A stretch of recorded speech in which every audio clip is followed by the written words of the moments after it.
प्यारे विद्यार्थियों नमस्कार।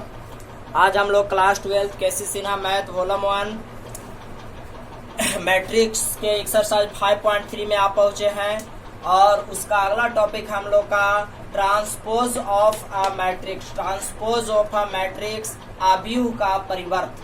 क्या आव्यूह का परिवर्त? आव्यूह का परिवर्त होता क्या है, इसके लिए आप 2 मिनट ध्यान दें, फिर आप पूरे चैप्टर को ही खत्म कर पाएंगे। तो किसी मैट्रिक्स के रोज को सुनिए, किसी मैट्रिक्स के रोज को मतलब पंक्ति को संगत कॉलम में बदल देना, इंटरचेंज कर देना, मतलब बदला बदली कर देना, उसका ट्रांसपोज यानी परिवर्त कहलाता है। यानी कहने का तात्पर्य है कि जो मैट्रिक्स के रो हैं उसको आप कॉलम बदल दीजिए। पहला रो को पहला कॉलम बदल दीजिए, दूसरा रो को दूसरा कॉलम में बदल दीजिए, तीसरा रो को तीसरा कॉलम में बदल दीजिए, तो उसका परिवर्त कहलाता है। मैं इसे ए ट्रांसपोज, ध्यान दीजिए, ए ट्रांसपोज या ए डैश द्वारा सूचित किया जाता है। किसके द्वारा सूचित किया जाता है? ए ट्रांसपोज या ए डैश द्वारा सूचित किया जाता है, जिसको हम लोग कहते हैं कि परिवर्त किया गया। तो आइए जल्दी से इस परिभाषा को क्लियर कर लेते हैं। माना कि कोई मैट्रिक्स ए बराबर है इतना, तो हमने कहा कि रो को किस में बदल देना है? कॉलम में। तो इसका ट्रांसपोज करिएगा तो ए डैश या ए टी भी आप लिख सकते हैं। बराबर में यह किस में आपको दिख रहा है? रो में। एक रो है तो इसको आप किस में बदल दीजिए? कॉलम में। और यही हो गया इस मैट्रिक्स का ट्रांसपोज। एक और हमने लिया है बी, तो हम लोग ट्रांसपोज बनाएंगे तो क्या होगा? बी डैश या बी टी। तो इसको हम लोग क्या लिखेंगे? रो को कॉलम में। ध्यान दीजिएगा, यह पहला रो है तो इसको आप किस में लिख दीजिए? पहला कॉलम में। या दूसरा रो है तो इसको आप किस में लिख दीजिए? दूसरा कॉलम में। जरूर आपको समझ में आ रहा होगा। यह सी एक मैट्रिक्स है तो सी ट्रांसपोज हम लोग करेंगे तो ध्यान दीजिएगा, यह रो है तो इसको हम लोग किस में बदल देंगे? कॉलम में बदल देंगे। ठीक है, यह रो है दूसरा तो इसको हम लोग किसको में बदल देंगे? दूसरा कॉलम में बदल देंगे। अगर मान लीजिए कि इसमें एक और रो रहता, हमको मान लीजिए कि एक रो और रो है 6, 4, 9, ठीक है, तो इसको हम लोग तीसरा रो में है तो यहाँ तीसरा कॉलम में बदल देंगे। तो आशा करते हैं आपको ट्रांसपोज जरूर क्लियर होगा। जितना भी रो है उसको उसके कॉलम में बदल दीजिए तो यही उसका ट्रांसपोज कहलाता है। अब एक मजे की बात यह है कि अब जो हमको मैट्रिक्स था, सुनिए, यह था आपको 1 गुने 3 का और यह बना आपको 3 गुने 1 का। यह आपको था 2 गुने 2 का तो यह भी बना आपको 2 गुने 2 का। अगर मान लीजिए कि यह मैट्रिक्स हमारा ऐसे होता, ठीक है, यह मैट्रिक्स हमारा इस तरह से होता, तो इस तरह से होता तो हमारा जो मैट्रिक्स था वह इस तरह का बना होता। तो यहाँ होता हमारा 2 गुने 3 का, बट यहाँ हो जाता हमारा 3 गुने 2 का। तो जरूर याद रखिएगा, यदि हमारा कोई मैट्रिक्स रहेगा m गुने n का, तो जब हम उसका ट्रांसपोज कर देंगे तो हमारा क्या बन जाएगा? n गुने m का। तो इस बात का आप बहुत बहुत ध्यान रखेंगे कि यदि किसी आपको सब्जेक्टिव ऑब्जेक्टिव में सेटर पूछ देगा कि किसी मैट्रिक्स का ऑर्डर m गुने n है और उसका फाइनल मान, परिणामी मान n गुने m है, तो यह मैट्रिक्स का क्या कहलाया? तो यह मैट्रिक्स का ट्रांसपोज कहलाया, क्योंकि हमने रो को किसको में बदल दिया? कॉलम में। तो आशा करते हैं आपको ट्रांसपोज जरूर समझ में आया होगा। आपको क्लियर करने के लिए मैं एक और बात को शामिल कर लेता हूं। तो देखिए, अगर मान लिया कि अगर एक मैट्रिक्स हमारा ए बराबर है A B C D E F, ठीक है, यह मैट्रिक्स हमारा ऐसे है तो हम लोग क्या कहेंगे कि 3 गुने 2 का है। मान करिए ए बराबर हमारा एक मैट्रिक्स ऐसे है तो इसको हम लोग जब ट्रांसपोज निकालेंगे तो हमने कहा कि इस रो को हमको क्या बदल देना है? कॉलम। तो इसको आप क्या बदल दीजिए?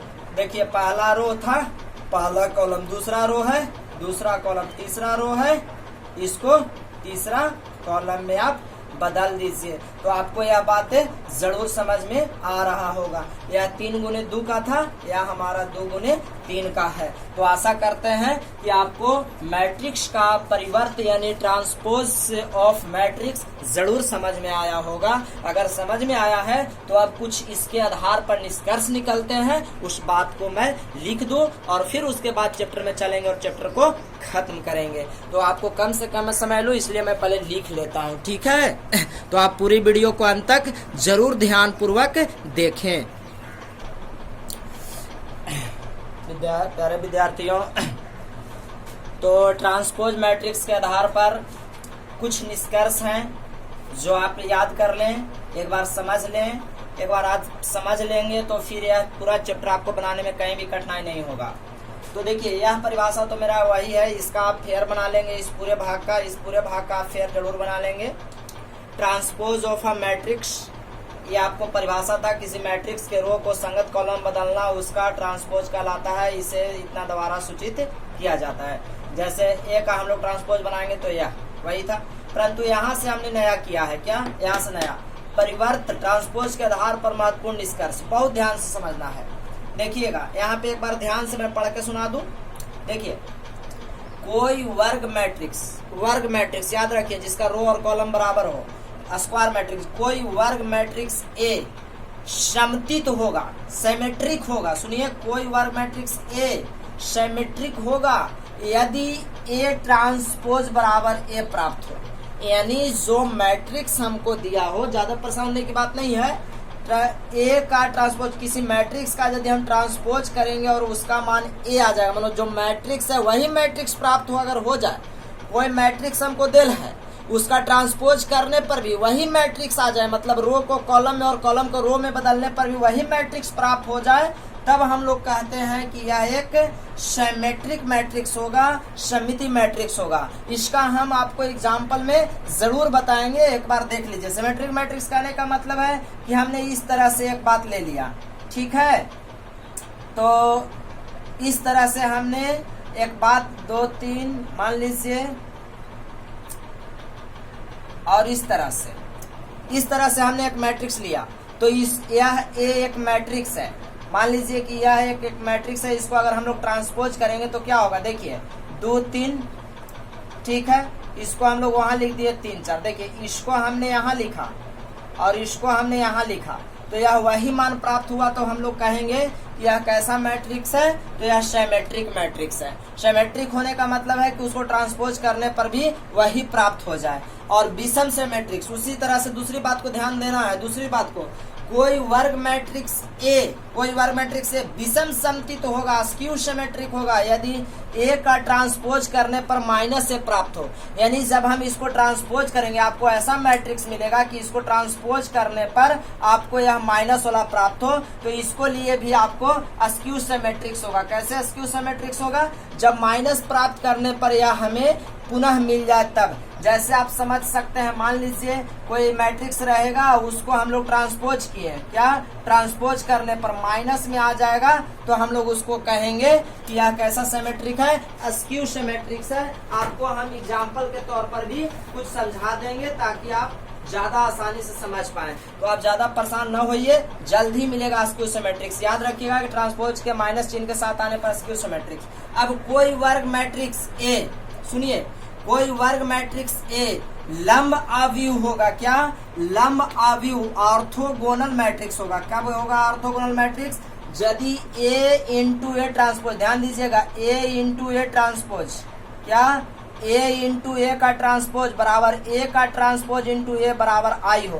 कहने का मतलब यह तब होगा जब ए इंटू ए ट्रांसपोज बराबर आई प्राप्त हो, या ए ट्रांसपोज इंटू ए बराबर आपको आई प्राप्त हो, तब हम लोग क्या कहेंगे?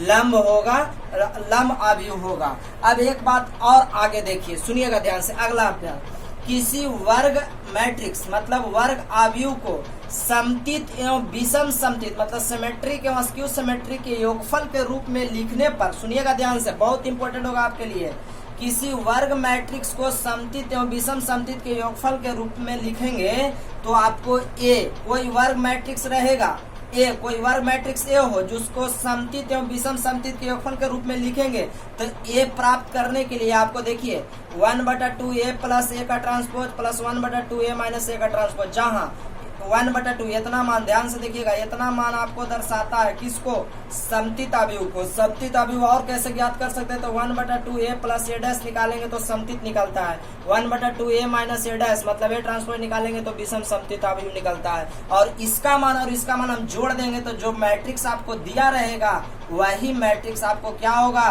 प्राप्त हो जाएगा। मतलब कोई मैट्रिक्स ए, सुनिए, यदि एक मैट्रिक्स को ए प्लस ए डैश करिए, उसको आधा से गुना करिए, फिर ए माइनस ए डैश करिए, उसको आधा से गुना करिए, और दोनों को जोड़ दीजिएगा तो आपको पुनः क्या प्राप्त होगा, जो मैट्रिक्स देल था वही प्राप्त हो जाएगा। ये 4 सूत्र आपको याद रखना है। पहले क्या, समतित मैट्रिक्स होगा जब ट्रांसपोज निकालेंगे तो ये प्राप्त हो जाए।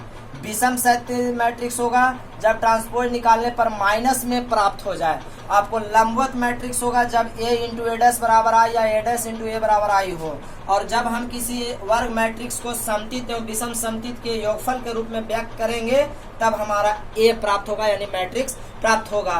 तो अब अगर आपको ये 4 बातें ध्यान में है, फिर से मैं आपको बता दूं, ये 4 बातें आपको ध्यान में है तो इस पूरी चैप्टर को आप यूं ही उड़ा दोगे और आप तुरंत, मतलब कुछ ही समय में इस चैप्टर को आप खत्म कर देंगे। तो आइए मैं आपको इस प्रश्नों को कुछ हल करने के लिए और भी कुछ टिप्सों पर ले चलता हूं। तो हम लोग इस प्रश्न को, इस चैप्टर को शुरू करते हैं। आशा करते हैं आपको ये सारी बातें क्लियर हो ही होगी। फिर से एक बार समझ लीजिए, समतित कब होगा, जब किसी मैट्रिक्स का ट्रांसपोज निकालने पर वही मैट्रिक्स प्राप्त हो तो समतित होगा। किसी विषम समतित कब होगा, यदि किसी मैट्रिक्स का ट्रांसपोज निकालने पर माइनस चिन्ह के साथ आ जाए तो विषम समतित होगा। कोई लंब अवयव कब होगा, जब ए इंटू ए डैश, मतलब ए इंटू ए का ट्रांसपोज और ए डैश इंटू ए का ट्रांसपोज बराबर आई मिलेगा तो विषम समतित होगा। और किसी वर्ग मैट्रिक्स को समतित एवं विषम समतित के योगफल के रूप में करेंगे तो यह प्राप्त हो जाएगा। तो हमको वह समतित और विषम समतित के जोड़ने पर हमको ये प्राप्त है। अब ज्यादा परेशान मत होइए, चैप्टर में चलेंगे, पूरा चैप्टर यूं ही खत्म हो जाएगा। तो आइए, तो इस चैप्टर में चलने से पूर्व आपको थोड़ी बातें और मैं अवगत करा दूं।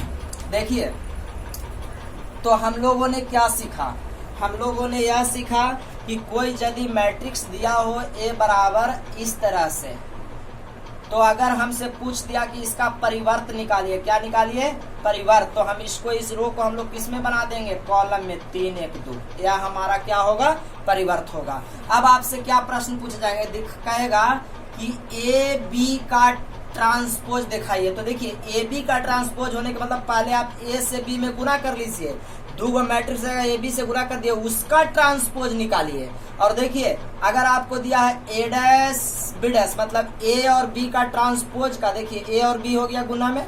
अब ऐसे करने का मतलब है कि ए का ट्रांसपोज और बी का ट्रांसपोज दोनों निकाल के तब क्या करिए, गुना करिए। अब फिर कहे का मतलब है कि ए डैश बी अगर आपको कहा है तो इसका मतलब है कि ए के ट्रांसपोज के साथ बी मैट्रिक्स को क्या करिए, गुना करिए। अब हम लोग चैप्टर में चलेंगे और जल्दी इस चैप्टर को खत्म करेंगे। तो आइए हम आपको इस चैप्टर के कुछ प्रश्नों को करा करके दिखाते हैं। तो इस चैप्टर का आप देख पा रहे हैं, एक्सरसाइज हम निकाल ले रहे हैं। देखिए, एक्सरसाइज 5.3 आप देख पा रहे होंगे, ठीक है। तो एक्सरसाइज 5.3 का आप किताब जरूर खोल लें, इस चैप्टर के निकाल लें। और पहला प्रश्न कहता है, पहला प्रश्न कि एक अवयव दिया गया है 1 3 2 6 5 -3 का परिवर्त निकाले। क्या निकाले, परिवर्त ज्ञात करें। तो आप बेशक इसका परिवर्त क्या लिख दे सकते हैं। देखिए, इस रो को हमने कहा कि कॉलम में बदल दीजिए। क्या कहा है, पहला रो को पहला कॉलम, तो देखिए हम लोग का पहला कॉलम आ जाएगा, दूसरा रो को दूसरा कॉलम में बदल दीजिए और तीसरा रो को तीसरा कॉलम में बदल दीजिए। और इस तरह से आपका पहला प्रश्न कंप्लीट हो जाता है। तो आशा करते हैं कि आप इस चैप्टर में इस प्रश्न को जरूर बना पाएंगे। तो हमें पूर्ण विश्वास है कि आप इसको बनाइएगा। अब हम लोग बिना लेट किए, देखिए ध्यान से, क्वेश्चन नंबर 2 से लेकर आप क्वेश्चन नंबर 5 तक बेशक बना सकते हैं। तो हम 2 का प्रश्न को शामिल करते हैं। आपको दिया है इफ ए बराबर, ध्यान दीजिएगा, 3 1 -2, ध्यान देंगे आप प्लीज, 3 1 -2। और आपको बी बराबर दिया है 1 -5 7। आप किताब जरूर देखें। तो आपको कहता है कि प्रूफ करें, क्या प्रूव करें, ए बी डैश, देखिए ए बी का ट्रांसपोज बराबर बी का ट्रांसपोज इंटू ए का ट्रांसपोज। तो हम लोग इस चैप्टर को हल करने के लिए बहुत सिंपली जल्दी इसको बना लेंगे। थोड़ा सा एक बार देख लीजिए, क्या कहना है, ए मैट्रिक्स इतना और बी मैट्रिक्स इतना। तो कहता है कि ए बी का ट्रांसपोज निकालिए और बी डैश ए डैश। तो पहले हम लोग को ए इंटू बी निकालना होगा, इसलिए हम लोग सोल्यूशन करेंगे। क्या सोल्यूशन, देखिए ए इंटू बी, तब ना उसका ट्रांसपोज निकालेंगे। तो ए बी भी निकालने के लिए हम लोग क्या करेंगे, ए को लिखेंगे, ध्यान दीजिए, ए कितना है आपको 3 1 2, और इसके साथ बी के लिखेंगे तो बी कितना है आपको ध्यान पूर्वक देखें, तो हम लोग इसको गुना करेंगे तो यह है कितना आपको 3 गुने 1 का, और यह कितना है 1 गुने 3 का, आपको बनेगा कितना 3 गुने 3 का। तो अब आप बना दीजिए पहले, इसलिए ए बी बराबर आप बनाइएगा तो क्या होगा देखिए, इस रो को हम लोग इस कॉलम इस कॉलम के साथ गुना करेंगे। ध्यान दीजिए, यह पूरा रो को इस पूरा कॉलम के साथ, तो अकेले रो में ही पूरा कॉलम जाएगा तो 3 से 1 में 3 होगा, फिर -15 होगा, फिर आपको 21 होगा, फिर 1 से 1 में दूसरा रो से ही कॉलम में गुना करेंगे तो आपको 1 होगा, -5 होगा, 7 होगा, फिर इससे गुना करेंगे तो 2 होगा और -10 होगा और यह 14 होगा। ठीक है, यह हमको क्या निकला ए बी निकलेगा, परंतु कहता है कि ए बी का ट्रांसपोज निकालिए, तो इसलिए नाउ ए बी का ट्रांसपोज जब हम लोग करेंगे तो देखिए ट्रांसपोज निकालने में आपको पता है कि हम लोग रो को क्या बना देते हैं कॉलम, तो हो जाएगा आपको 3 -15 21, इसको निकालेंगे तो 1 -5 7, इसको ले जाएंगे तो हो जाएगा 2 -10 और 14। अब हम लोग LHS में इतना पार्ट निकाल लिए। अगर हम लोग को B डैश A डैश चाहिए, क्या चाहिए B डैश A डैश, तो B डैश चाहिए। देखिए B डैश A डैश बराबर B डैश A डैश, तो B डैश यानी B का ट्रांसपोज निकालना होगा, तो B का ट्रांसपोज निकालेंगे तो क्या होगा 1 -5 7, ध्यान दे होगा आपको, ध्यान से देखिए, इनटू A का ट्रांसपोज करेंगे तो यह ऐसे है, तो A का ट्रांसपोज आपको क्या मिलने वाला है 3 1 -2। आप जरूर हमारी इस बात से संतुष्ट होंगे। अब हम लोग को फिर गुना करना है, तो देखिए यह क्या है आपको, यह है आपको पुनः 3 गुने 1 का, देखिए 3 गुने 1 का, और यह कितना है आपको यह है आपको 1 गुने 3 का, तो इसमें फिर आपको बनने वाला है 3 गुने 3 का। तो B डैश A डैश बराबर जब आप बनाइएगा तो देखिए पुनः हम लोग यह रो को इस कॉलम के साथ तो होगा 3 1, ध्यान दीजिए 3 1 -2, ध्यान दीजिए 3 1 -2। देखिए हमने यहाँ पर थोड़ा सा माइनस छोड़ दिया था, इसलिए आप एक बार इसको जरूर देख लेंगे, माफ करिए मैं यहाँ पहले एक बार लेके चलता हूँ। देखिए हमने माइनस छोड़ दिया था, तो 3 से 1 में ही ठीक है, -2 से 1 में -2, तो यह हो जाएगा आपको माइनस +10, और ये हो जाएगा माइनस में 14। ठीक है, तो इस तरह से हम लोग के ट्रांसपोज बनाएंगे तो 3 -15 और 21, 1 -5 और 7, और हो जाएगा आपको 2 और 2 10 और -14। उसी तरह B डैश A डैश निकालेंगे तो B डैश देखिए, B डैश आपको कितना है, B डैश A डैश हम निकाल रहे हैं, तो इस रो से इस कॉलम में हम लोग गुना करेंगे, तो 3 से 1 में 3, 1 से 1 में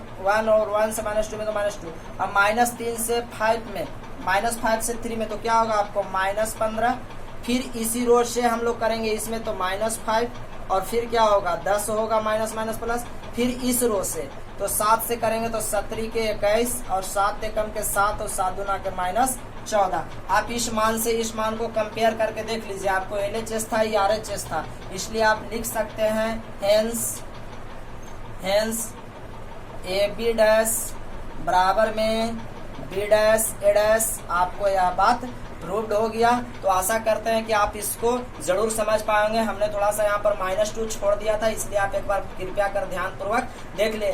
देखिए इस रो, यह पहला रो को इससे कॉलम तो 3 से -15 21, फिर 1 से तो -5 7 और -2, और यहाँ माइनस प्लस 10 और -14। इस तरह से हम लोग यहाँ से इसका ट्रांसपोज निकाल दिए, तो रो को हम लोग कॉलम में लिख दिए। देखिए ई रो को इस कॉलम में, इस रो को इस कॉलम में, मतलब पहला रो को पहला कॉलम, दूसरा रो को दूसरा कॉलम, तीसरा रो को तीसरा कॉलम।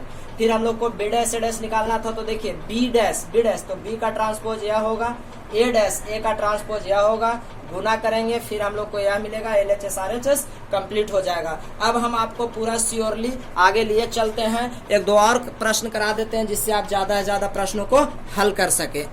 वीडियो पसंद आ रहा है तो प्लीज लाइक जरूर कर।